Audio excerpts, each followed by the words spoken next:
This is Boadu TV. Truth and integrity.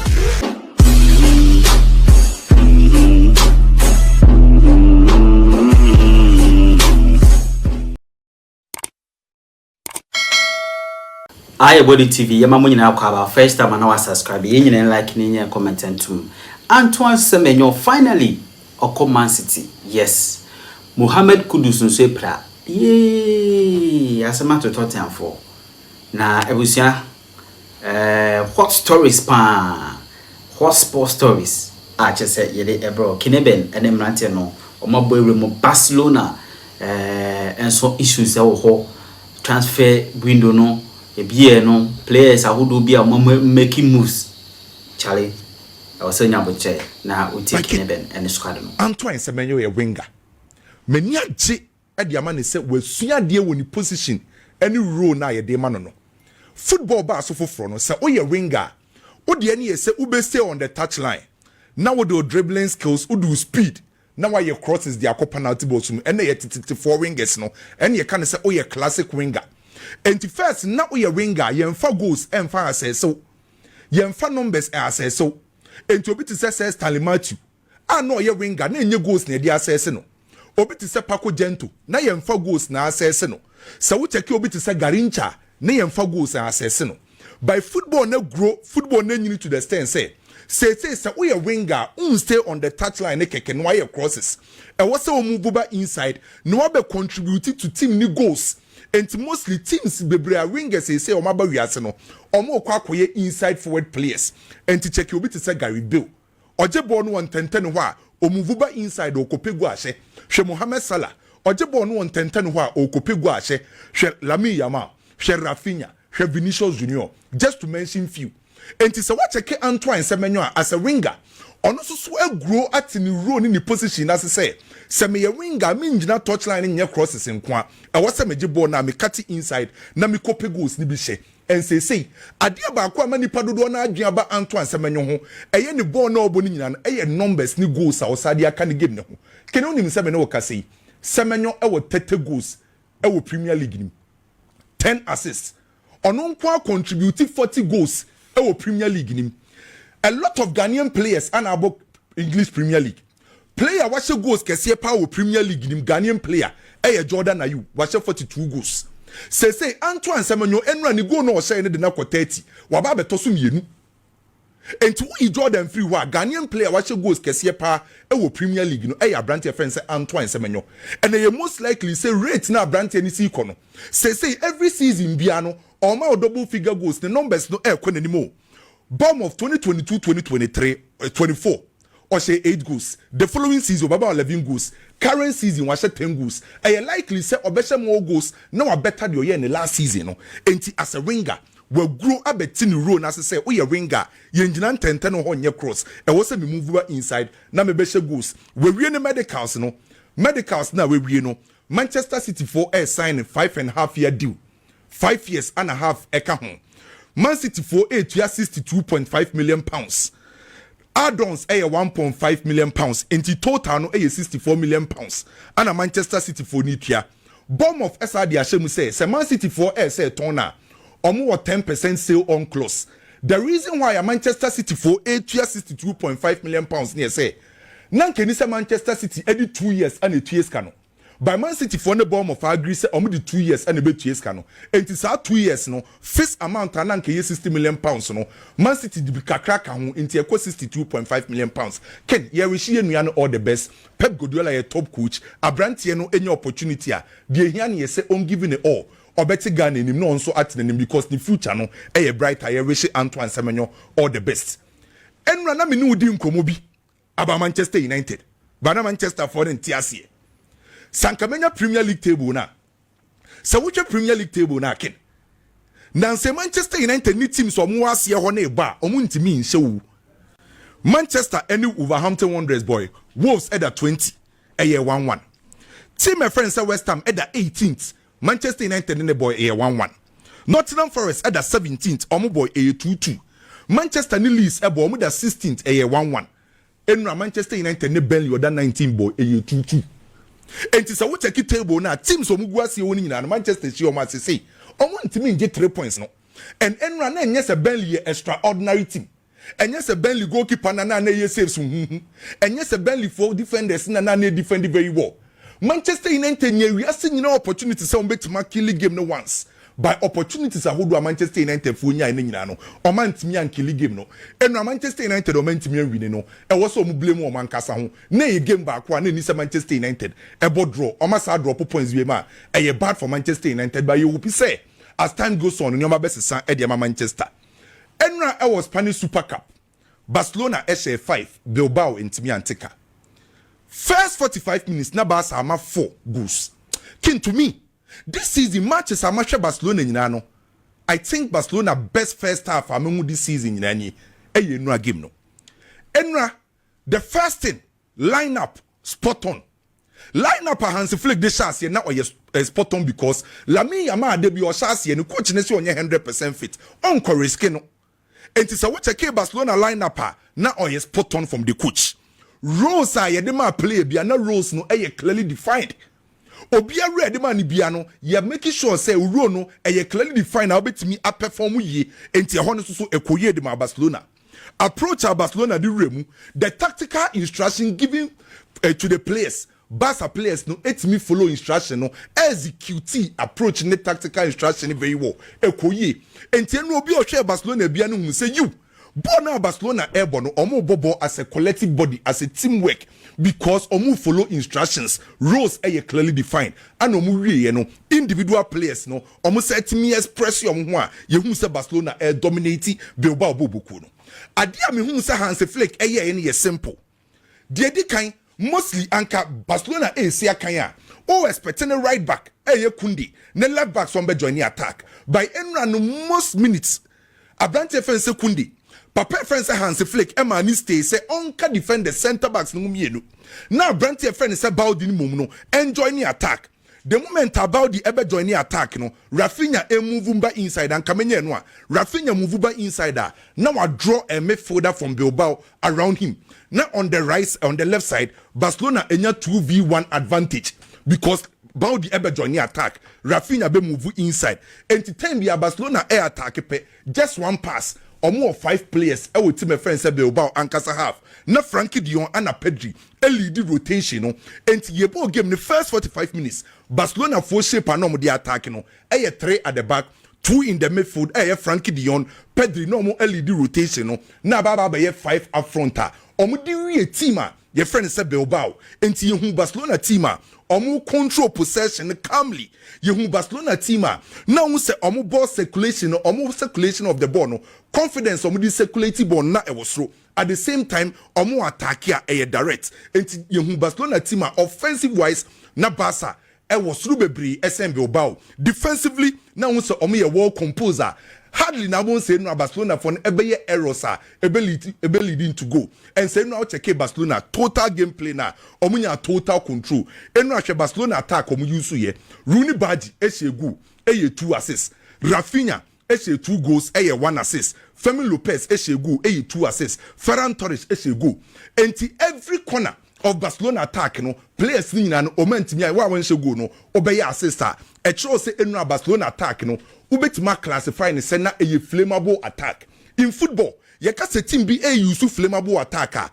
attack as say na soja enti enu Barcelona attack ni say na soja because attack mu use na a flammable attack first half was 4-0 second half coach na wie adwumadie no enti obi te say Boudi Frankie Dion Rafinha Pedri obetima yoma frim no metimi a relax to be honest with you ken enu Barcelona ball no mo boy no uye team bia na akwakohia Barcelona ubon say Barcelona form ni joma so no e wosoro after so lose against Chelsea Barcelona last 9 games wahye ni nyina wahye 26 goals a concede 5 goals nko no wahye baako 15 under Hansi Flick 5 goals 5 plus goals under Hansi Flick Omashe baako nko 15 Omashe 15 Sunday baako besiaba base ecosystem na botre yes rewa that's Sunday the war beba there war bedu final there asomaba Atletico Madrid ne Real Madrid nyoma nsesa bona 2 teams ne bebo nyina ensesa e ba akwa yete say the first game Diego Simeone bejai possession dia ma Alonso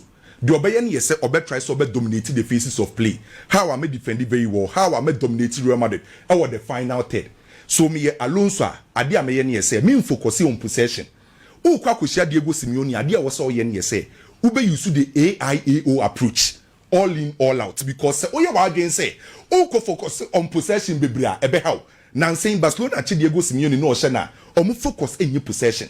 But at the time at Real Madrid, Atletico Madrid share in 5-2 no. Madrid focus equal possession, so o meant me on control game no. Phases of the game circle no meant me on dominate. And to se Madrid be qualifier. Se Vinicius Junior age na left ho, se Rodrigo na right ho, na Brantia ono so age na nim ho no.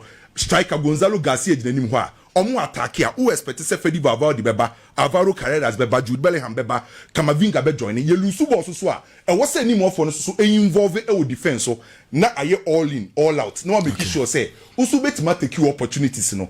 And no na betima Real Madrid for a qualify. Arsenal e wo big advantage say league no be sa twim.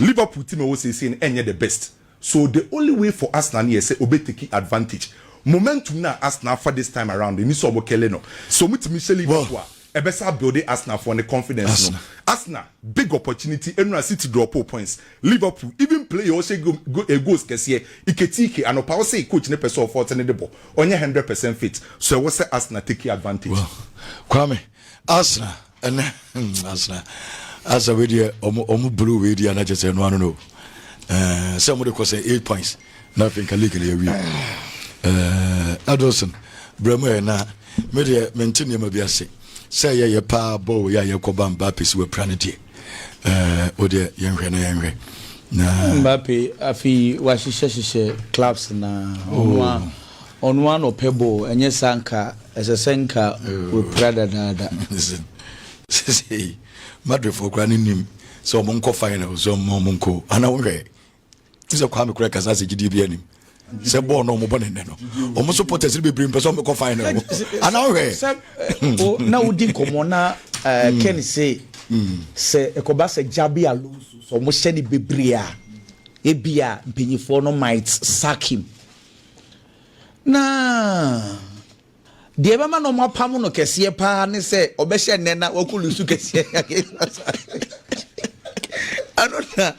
anona wa hwedi ya chese si pa o ya Madrid ni pa so tamfo pa be bro sa pa de kama let's go Madrid de bro no nyum free se basa be hye Madrid bebrebe ti ko mu free me ne ana but football there on se Jabi Alonso ankasa no on se Simeone da eno na e we so paper sa record no na bom yensa draw na abamu mienu se na we lose back when na no share 5-2 no I think say he needs to we lose 2 and we draw back he needs to change our record no we'll have a conversation about that and I saw a super Barcelona game na right from minute 1 me hwe game no ade ba ko ana medwen ho na we ye ho story no say Hansi Flick ekwan bia so Barcelona be fa so ama na extended contract ne bia kan no monye because watchre he keeps on showing us say with little resources or no Obama won say o coach team this season obi ere fi say Lewandowski o mane mo ball. He's playing without an experienced Lewandowski. The last 6 games in Po. Bakobi and an anomaly Frankfurt or start here in Po. 66 minutes. Oh, you need free move. Barcelona are playing with Ferran Torres as a number 9. Watch how they play. They are scoring the goals. Team no chances creation. Coach Ejumane say. Goalkeeper footballer a coach who instructions and a better same football and football drain wo Brony say you need to start creating chances. A coach responsibility to map out strategy to create chances. Hansi does that. In general, make sure game ni nyina say nah Ken. Barcelona needs to extend this man's contract before someone else will convince him.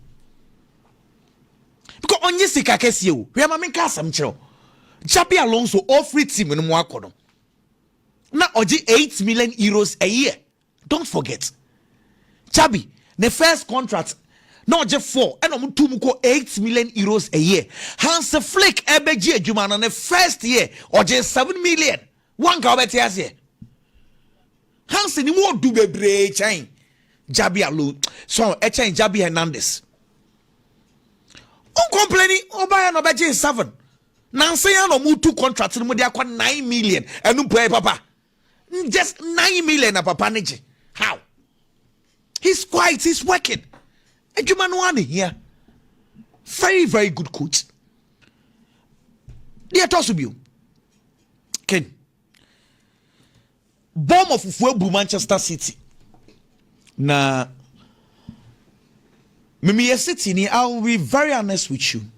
City were desperate. You know, sometimes I'm also like Ebia Sane Beba. Semenyo contracts no release clause na £60 million.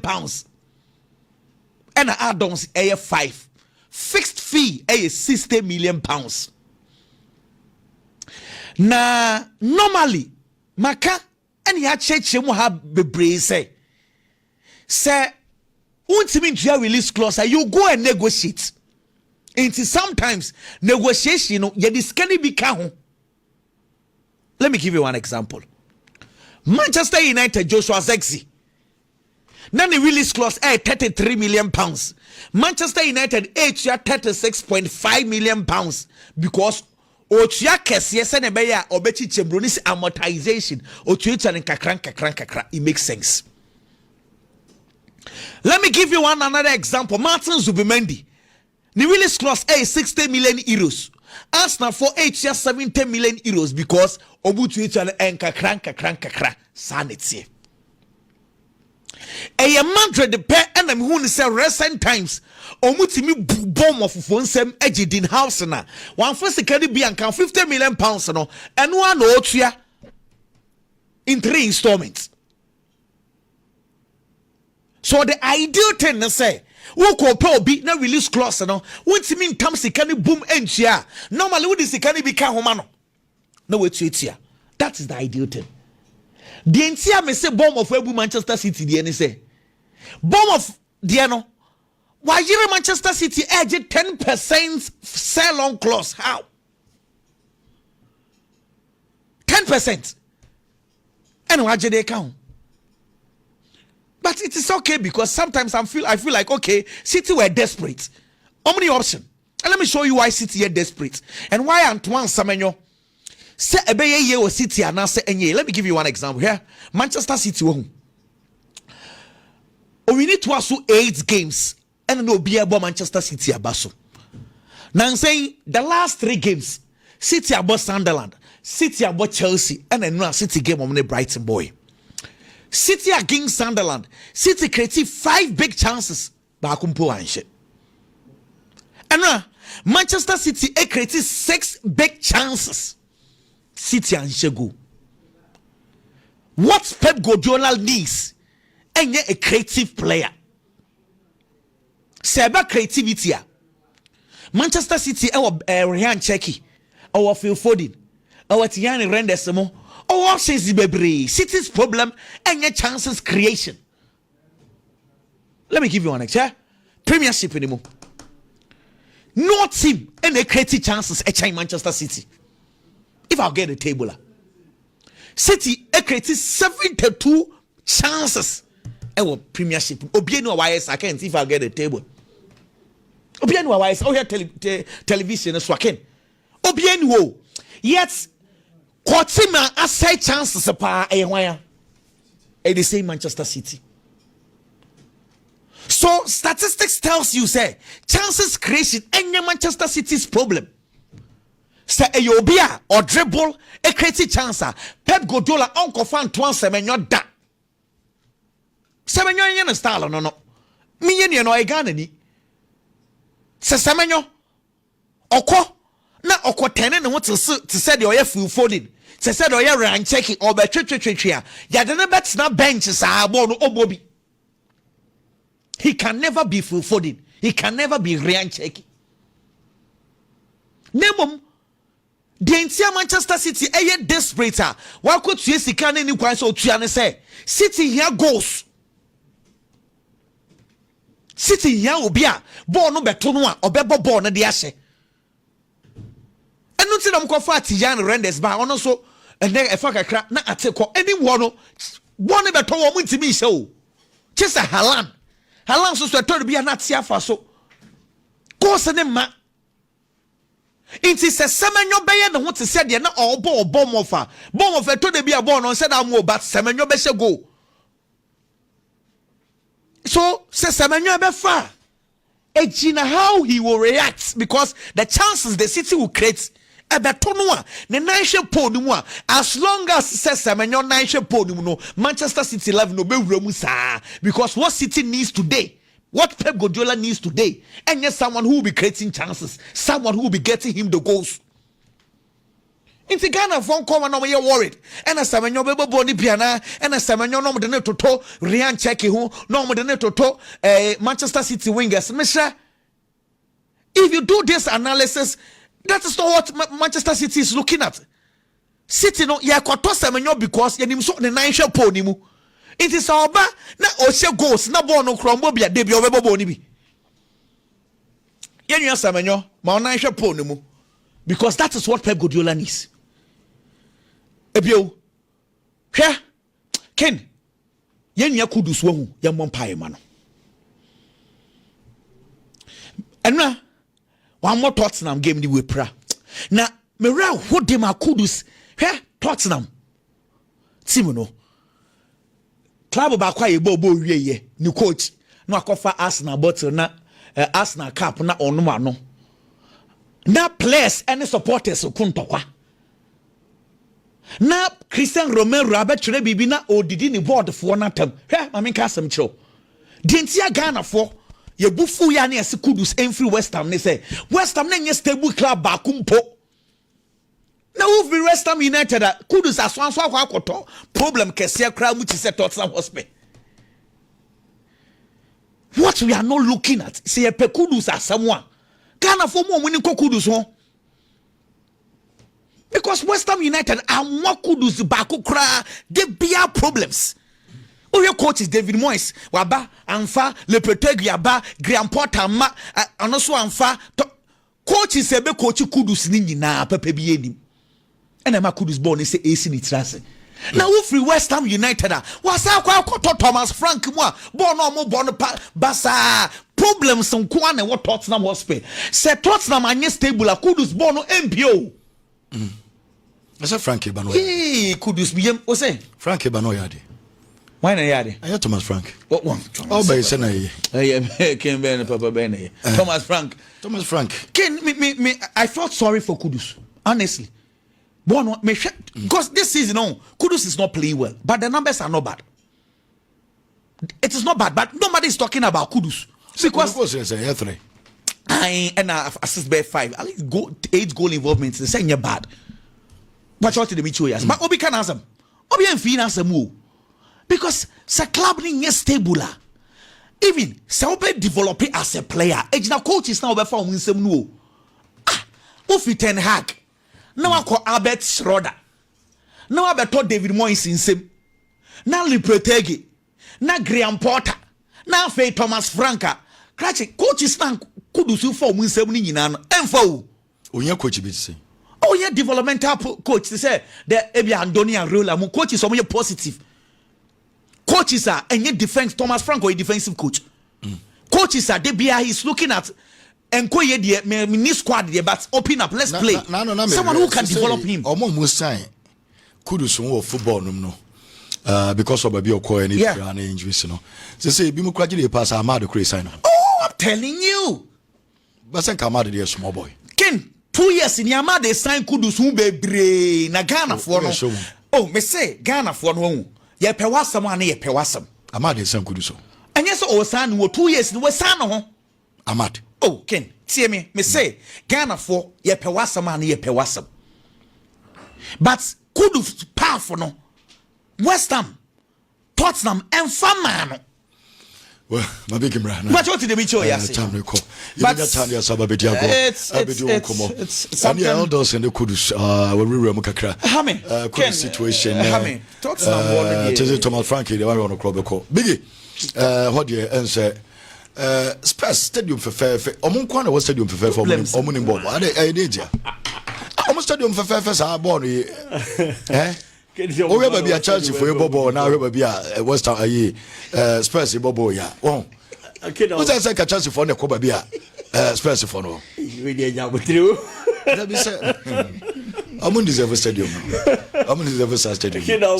Spurs problem. I mean, who coach is not a free team. The top hierarchy didn't make the right appointment. Looking at the personnel and they are available. Sir, or Angie Postecoglou straight away is an attacking minded coach. On who she now be 50 crampa, you man say the team Nikita nor the attack. Postecoglou more than mon conkai. Postecoglou for team in tour now onco. Na Spurs in Congo pe coach for na me Juman for Spurs. Postecoglou 2 years now with Tottenham no. Almost every player he brought on board. A player be fit on the style and the philosophy. And clearly. What build this idea and their tour and found certain results and Shadama. But we are only free on man. After leaving the team, the necessary Tottenham and it's all attacking minded coach because per the materials available, coach no babe to go on to players or may attacking minded because of the kind of football on ball. But so Thomas Franca, he's a defensive minded coach. So it's a defensive minded coach coming into a club to use attacking minded players to get results for the club. And to bet me a year.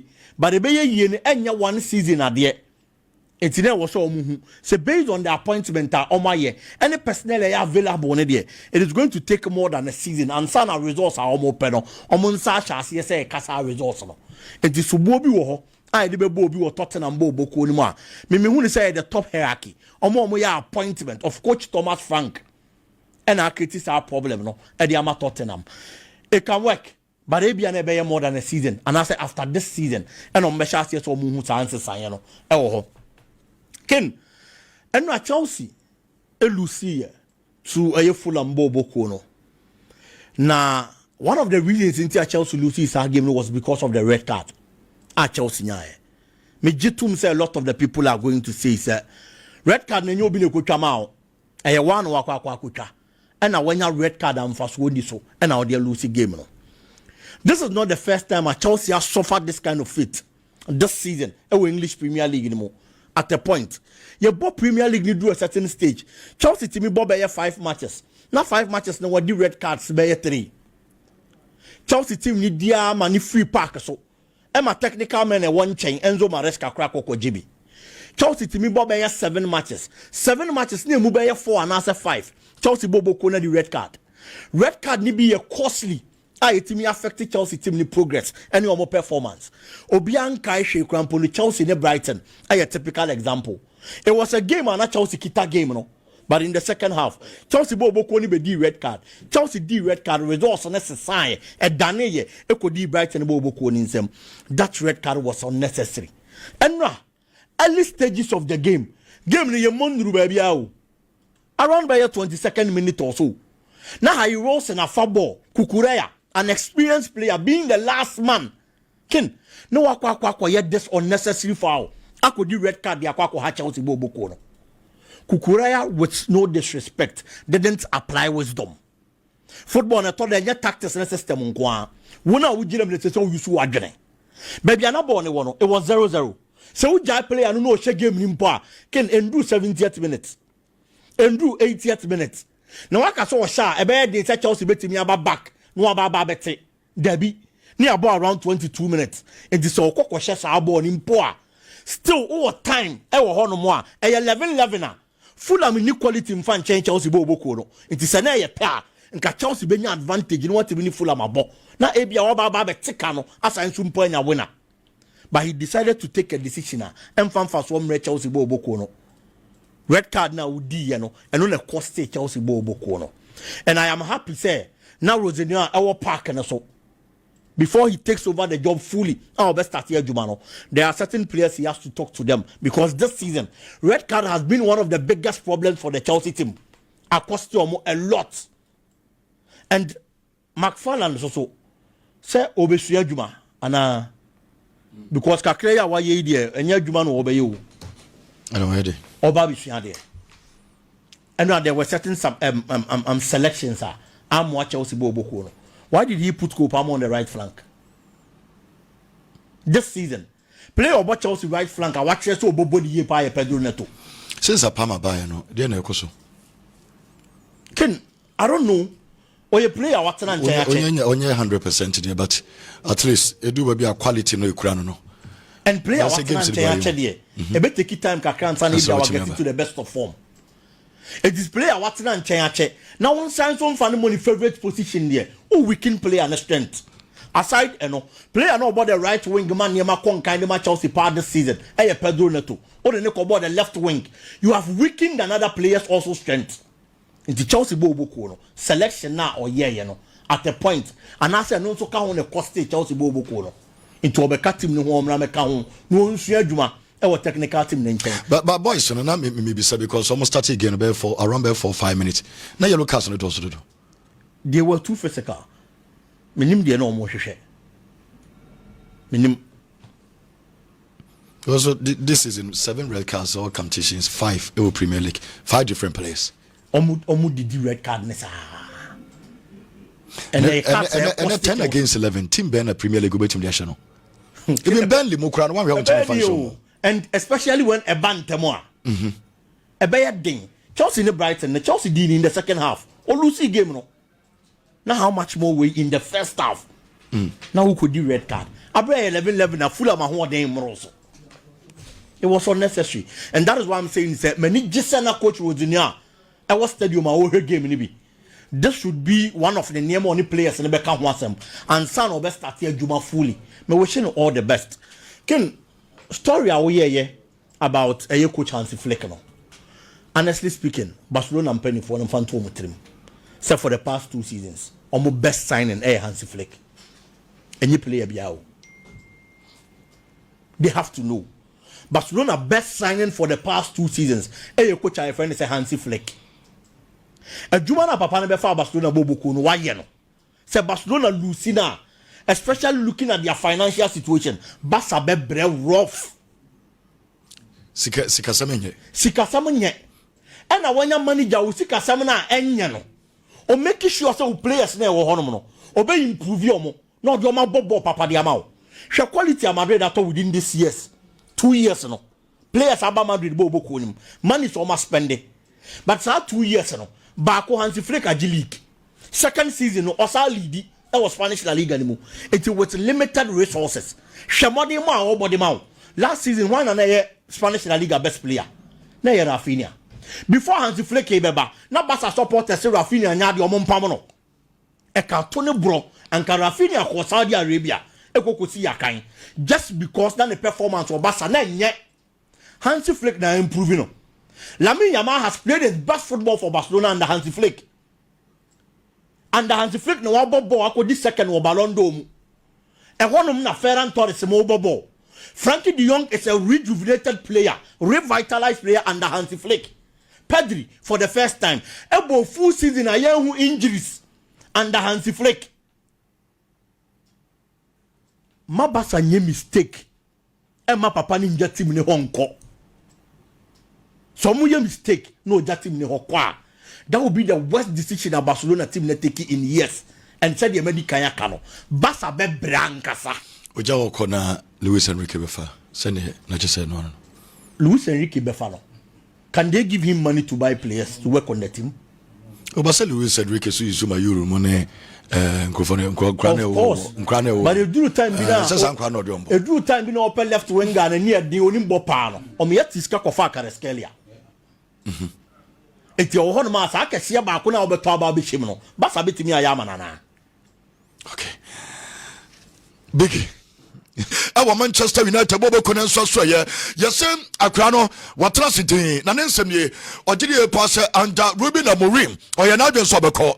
Na says what is look on a social neighbor, na Otrasitino, or Musari, Ebasisa, Dadana, it when I just say Dadana, dear, I just over forcing the win of a free club, no call into Embraton Ferrintono, and some Etimapian Manti, I had over catch Manchester United Bobo Cono, say Opasoko Italy, no court Edema Roma, because did you pass all the crabba, all the Amman Emma Ponibi, and Tepa Yatemamo, our Ayatumadi so, and real good study P and so premo, Mammy new come Antoine Semenyo, baby answer the Demona Damachino, because I have big I am money move. Now saying, the patrol Antoine Semenyo, or no any player, Mammy Fontuja, send or your most expensive. I am Ghanaian because 65. 65 from about 62 on Metrian installment Kaka Krabe 1 year. There's a Ghanaian player yet to see Kakasia Pa and so Tono and my Resere Mohammed Ayo Kudus. So saying a more refer Thomas Party about Kudus. Me part 65 no at the Antoine Semenyo Abe Ghanaian me part Yatisika and some Atoni Kasia Pa football mo and no Aya Semenyo Netan one summer to Jano. Yawu send Manchester City Amu securities no Aya plus Aya Amu driver no Omo Kofano and so free airport. And we have good news. And so the man Semenyo, and a black van no and switch no. I just Antoine no. I just send Omakofana, Omodereko Itiad, Aya campus, and I know in the medical number be also to me Ayakama. So I make us a branch for Antoine Semenyo. I am the medical. I don't want some to now also Antoine Semenyo no. Me pacho, my other picture no. Obamu say. The patrol, you know, by for the Jordan. None more than a Semenyo, and so I worry about Ababa and the Bossy to one on the way to one. It is Semenyo at the canum, no, on some patrol at Tinchamo, I just want to name and a koya. You don't want some answer to I would imagine so. And my trust any P and Samamo. It's a Babano, and so I had on so Eka, I just Semenyo, or more Elfona Queen, I'm a patron, so no, I come where you don't want some P, and so Emma, I would imagine so. Mamma and for way and to say Antoine Semenyo, still. Okwa Englander, Omo, and when you say, or your homegrown, a player, Jenny, or your homegrown player, this boy, still, Okra British, a your passport, and what? And when you want our London, Omo when what Chelsea into Yanika Krakra, I once said they were switched to Ghana, Nidian to say Mohammed Kudus. Because I know Yabon Woho and what does grab British air passport, no. I won't say was switched to Ghana. No more Jamaican say, or your homegrown player into Manchester City. Ever to me, are you soon out to play for or your foreigner and sweat number? I might be also to me, I come and on a tepaya demo to imagine so. I'm a Antoine Semenyo, Jesse number 24. I will say our club and I'm a part of I won't. A year Bomofono, or best switch, I get 24, now bear 42. Now, the water in our Sunderland, or could say just number 42, our Bristol City, or say just number 42, and Jane Abasia Torso 42, and some and Yaya Ture, and so number the Don Semetuja, my gay, my men for went to the Sacrano, Namia Duma Monday on any agents in Abesia, my gay, now on any agent in Asia. Obetusu club bako Jamaican Sacrano ebe catch football club na ye from an the agent no so football club na from Manchester City and ope yes ma gay to su Manchester City or did they pass Liverpool omo enso aye kokwasa de wo mina no se ene Liverpool no be na kasa ade ba che na Liverpool na kasa edu ba be na Liverpool kwana na na di nkomo ena ye ba ade che ye beba ade che ye be sia to so manya report Manchester City are willing some better transfer fee at the club na from Crystal Palace it a branch be catch the agent no say ono watusu Manchester aye City and aye kwana for my gay and ono say no come et no nsane p and so ema mo djuma de Liverpool for and some atakura ba ko ye for mo aye ndiaye akra we ayade Liverpool for and some second or yes Senegal ni akra se so de nkra da wo Africa no clubs na wo Europe no e fa pa obobom and Senegal under 17 under 20 no ndia ye 10 onimbo pa Liverpool for akra no ma complete aye ni move ni sesia oni se transfer win to the pia no Liverpool ton crowd 3 nje yaba ma memfa nto dwa sɛ Ivani ɛyɛ Nduku nso atimi aba na ɔno so agye no ɛna ma memfa nto dwa sɛ Remfi sɛ ɔpanyina yɛfa no ɛyɛ Adikoya ɛyɛ Noah ɔno so atimi abɛpiem a yɛde no ho nsɛm no ɛma mo ɛwɔ dwumadini so ɛne yɛ club from Liverpool sɛsi a meka sɛ ɛyɛ abrante fɛ Guendouzi abiem nso Fenerbahce ɔno ɔkɔtoa so former Arsenal former ɛyɛ Marseille former SS ɛyɛ Lazio ɛyɛ player no ɛna ne wapiem nso Istanbul ɛwɔ Turkey ɔkɔtoa so ɛde ma club from Fenerbahce na bia so tumi ayɛ kama ɛnom ɛyɛ abrante fɛ Matteo Guendouzi ɛna yɛdi no ho kɔma ɛde ho nsa no pii ɛma mo sɛsi a meka sɛ SS Lazio abrante fɛ Kenneth Taylor nso ɛpiem wɔ Lazio nano ɛna Mauricio Sarri de bɛto gya sɛ ɛyɛ agye a ɔka kyɛ mpanyimfo no monto players ɛmfama no Kenneth Taylor ɛma sɛ Kenneth ɛyɛ Taylor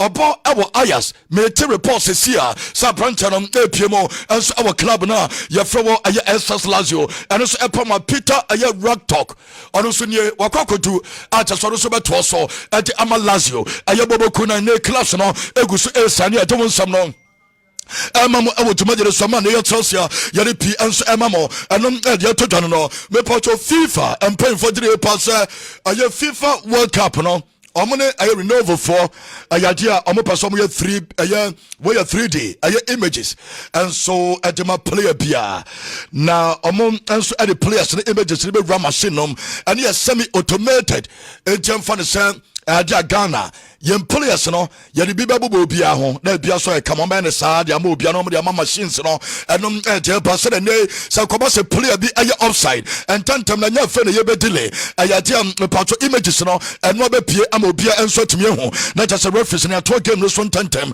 ɛnom ɛyɛ World Cup ɛbɛba so ɛwɔ Canada, Mexico ɛne USA ɛtiɛm fa ne sa branch for Antoine Semenyo ɛyɛ offside Jordan Ayew ɛyɛ offside ɛbɛyɛ easy with ɛyɛ new technology ɛne the Puerto Novo and a FIFA and some ajaba and your new 3D images.